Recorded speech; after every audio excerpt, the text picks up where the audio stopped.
Doncs per ara crec que és una valoració molt positiva. Ahir vam tenir una aprovació de l'informe de gestió que va tenir més del 97% de recolzament, per tant és molt positiu. I el que crec que és més important, que és el debat del discurs, de les idees, de profunditat, en el cas de la Comissió 2 i crec que també en la Comissió 1, els militants i els companys estan treballant molt i molt per una mica definir aquest projecte de futur i aquestes idees que hem de tenir de cara als pròxims anys, allò que volem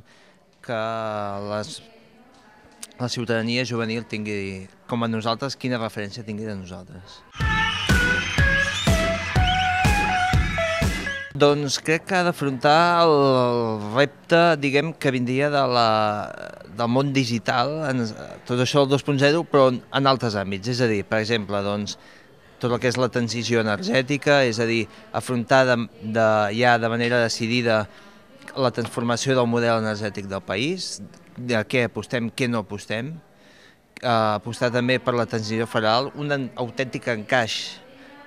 de Catalunya, potser no a Espanya, tant a Espanya com a Europa. És important que ja comencem a parlar dels Estats Units a Europa, creiem que aquest ha de ser l'objectiu final. I també alguns objectius i drets, que